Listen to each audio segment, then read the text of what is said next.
Hey everybody, Blaine McDonald here again with another video. We are experiencing an incredibly hot wave here today. Now I know I'm on the West Coast, and I know right across Canada many people are experiencing heat. Heat that's unseasonable. It's 30, almost 40 degrees Celsius in the Lower Mainland, and I'm sure we're setting all kinds of records day after day after day. It is super hot. The heat reminds me of something. In the summer, when I was little, I used to play bubbles, soap. And this reminds me of a financial video. And today, I want to talk about the financial bubble. Thanks so much for tuning in. If you like this, click the like button and subscribe. As we continue to grow the channel, we're trying to share with Canadians and educate them about finances. So if you know somebody that could enjoy this, share the video with them and encourage them to also subscribe for future videos. Did you ever have a competition with a friend to see who could grow the biggest bubble? And it would continue to grow and grow and grow, sometimes as big as your head. But eventually the bubble got so big it couldn't sustain itself and it popped. And then of course there would be a sprinkle of soap and laughs and cheers, and somebody else would go. This is similar to the financial bubble. Now let me just describe what exactly it means. Supply and demand operate in the marketplace. So imagine in the real estate market, for example, the supply is the homes available for sale. You can have in a neighborhood 20 homes, but if nobody's selling, that's zero supply. But if the neighborhood, for whatever reason, has 19 out of the 20 people wanting to move and everybody's listed their home for sale, that creates an incredible amount of supply in the market. And you can see how the more supply, the prices come down. But the less supply, it drives the pressure for the prices to go up. But the also is true of demand. If nobody's looking in that neighborhood, it doesn't matter if 21 out of 20 homes are for sale. If nobody's looking, there is no demand for it, then the prices will go down. However, if even for the 19 homes in that neighborhood, there's 4,376 people looking, then obviously the demand is incredibly high, and each one of those 19 listings is incredibly valuable. Supply and demand works in such a way. And in the same way, this is a reference to what we call a financial bubble. Imagine as the supply dwindles and the demand increases, the space between them gets bigger and bigger and bigger, just like that childhood bubble.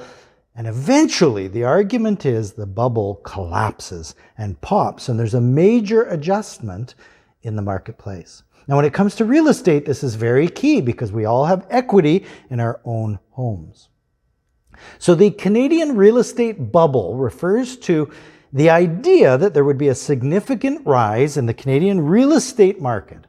And we've seen from 2002 to almost 2018 a significant marked increase. And some observers are calling it a real estate bubble.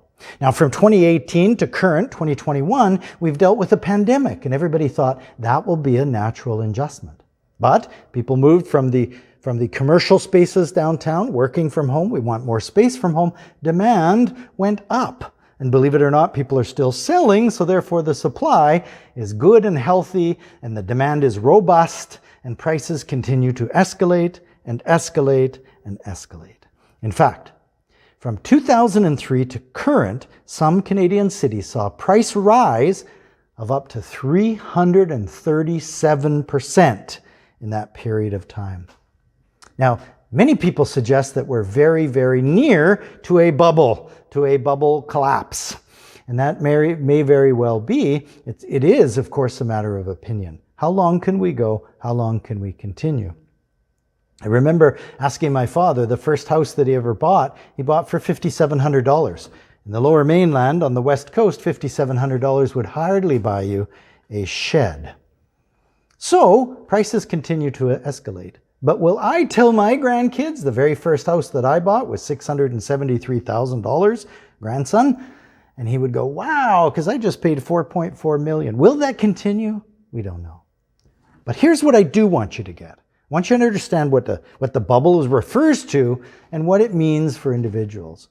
If you're renting It means that you have to make a decision to continue to rent, to allow that bubble to burst, or perhaps make the choice to never be in the housing market and not allow in your portfolio real estate, of your own real estate, to be in there. Many financial planners consider the real estate, your home, as not an investment, but simply something that you live in and therefore not part of your asset mix. On the other hand, you may consider renting, you need a down payment, and you're struggling to save to keep up with the pace of inflation. If you could put away $30,000 a year, but the prices go up by $50,000, you're actually going behind by waiting and not purchasing. And the opposite is also true. If you own a home, this is very good news because prices are going up and up and up. But if the bubble occurs and it pops, the value suddenly drops and your equity position drops. So the advice there generally is to be conservative in that. Don't refinance your house to the maximum. Be careful about selling your home because you may not be able to replace it within the market that you're buying again. If you're doing so, be conservative in all this and consider, are we in a bubble and is the bubble about to be collapsing? So I'd love to hear your comments. Are we in a bubble? Will this collapse? Will there be an adjustment of price? Put your comments below. Love to engage with you and hear what you think about it. And as always, if you like the video, hit the like button, subscribe, join in as we educate individual Canadians, average everyday Canadians, that finances matter. Take care.